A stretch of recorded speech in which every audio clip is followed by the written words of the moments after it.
international journalist and publisher at Today News Africa, Simon Ateba. Simon, it's good to have you join me from Washington. Good morning. I know it's quite late where you are right now, but let's look at the developments from the White House and also the Capitol especially.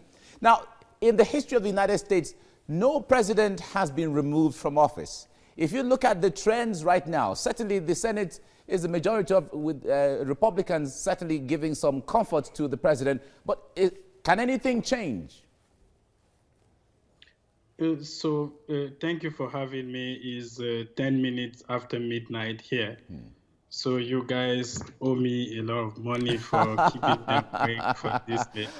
You can send your account number. Go ahead. So it's really hard for a Democrat to impeach, for the president to be removed from office. So the U.S. Senate has 100 seats. To remove a president from office, you need to have 67 seats, 67 senators voting to remove him. Right now, the Republicans have 53 seats, the Democrats have only 45 seats, and the Independents have only 2 seats. So for the Democrat to successfully remove Mr. Trump from office, they will need at least 22 more seats, which is really hard because of what happened at the House of Representatives, where the vote was mainly along party lines. And so it's really hard, except something dramatic happened between now and January, when the trial at the Senate begins. All right, let's look at how the Senate is going to be composed, especially in the preparation for the trial. Now, the majority leader, as well as the leader of the Democratic in the Senate, or Democrat rather, in the Senate, are still bent on the issue of bringing in witnesses to testify against the president. And the debates as to whether to allow witnesses or not, it seems to be raging on. But why is it so? Okay, so the main thing now, before we even get into that, is what is happening at the House of Representatives. You know, Mr. Trump was impeached on Wednesday night, late on Wednesday.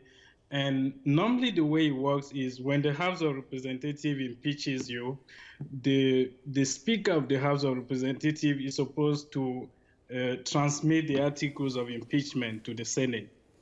And so usually it happens almost the next day, the Speaker will transmit the articles of impeachment. Articles of impeachment an article of impeachment simply means a high crime or a misdemeanor, the sins of the president or the charges against him. So what happened on Thursday today is yesterday I'm still thinking about today because it's just midnight here. What happened early today is the Speaker decided to delay the transmission of the article of impeachment. And so the Speaker has to transmit the article of impeachment to the Senate, but the Speaker also has to name managers at the Senate for the trial to take place. And so she's decided to delay that one. And so, which is a big problem, because we don't really know what will happen between now and next month when the trial at the Senate takes place.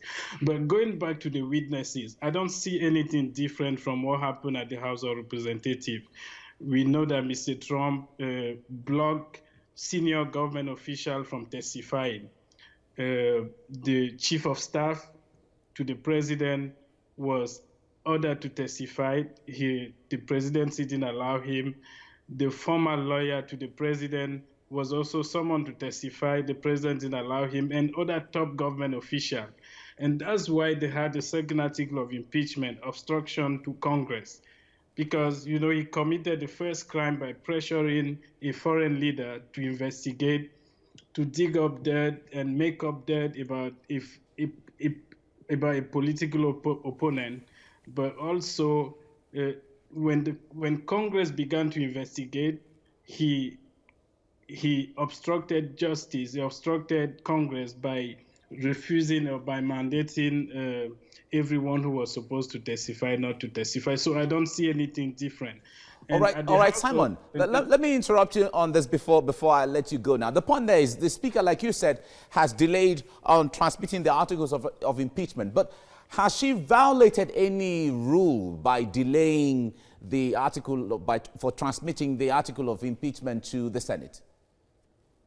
So no, she's not. I think the Constitution is not clear. It doesn't say she has to transmit the articles of impeachment the next day or 2 hours after, but she has to transmit them. I think because the election is taking place here in November, the presidential election is taking place here in November, and they also, I guess maybe that's what the Democrats are also trying to do, is to create that delay so they have enough time in the media.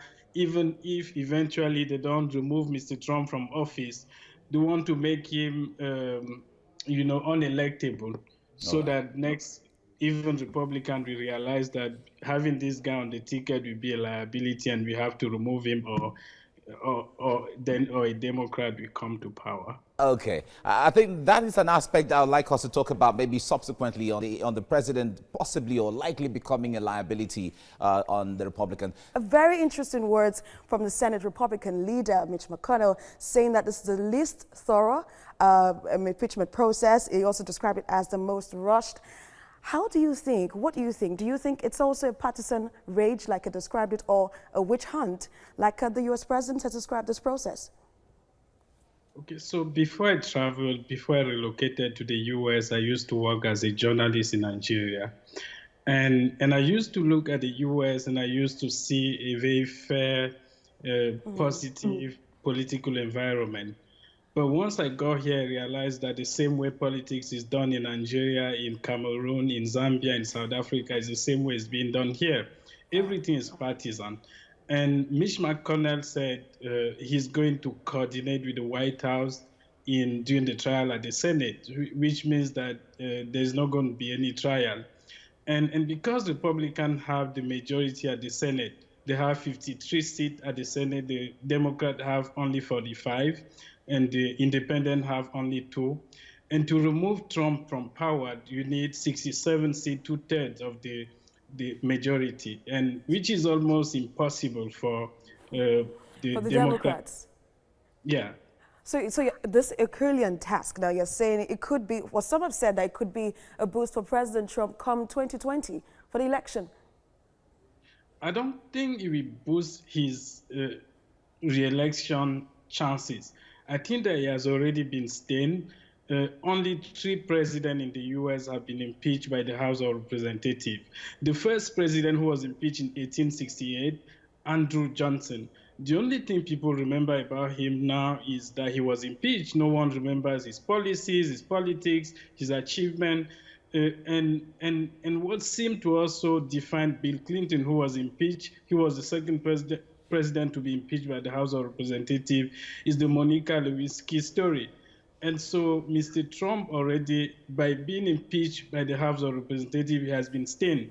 He may use it to, to maybe boost his re-election chances, but it's going to be difficult. Even if he comes back to power in 2020, the truth is people will always remember him as the president, the third president who was impeached by the House of Representatives. But let's look at how healthy this is for U.S. politics.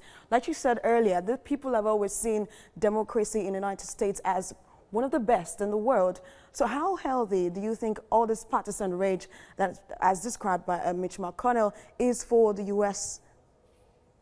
No, it's a sham. What happens here, being here in Washington, D.C., is a total sham. There's no honesty. There's no trial that is going to take place in the Senate. There's no everything that I used to think about the U.S. has been shattered once I got here and began to report here. I usually go to the White House and I see Mr. Trump when he makes his declaration, even calling the press the enemies of the people. So I've seen all those things I've seen in countries in Africa that we refer to as the third world. And here I am in the so-called first world, and I realize that the same partisanship, the same dishonesty, the same lies, the same manipulation are being done here. So to be clear, there's not going to be any trial at the Senate. Mr. Trump is not going to be removed from office, likely, has at now 90% of, I believe it, 90% of the chances that he's going to remain in office. But I don't believe that he's going to use it to boost his re-election chances In next year. 2020. All right, what a way to spend Christmas in the White House and Congress. Thank you so much, Simon Atiba, for your contributions. Thank you for having me.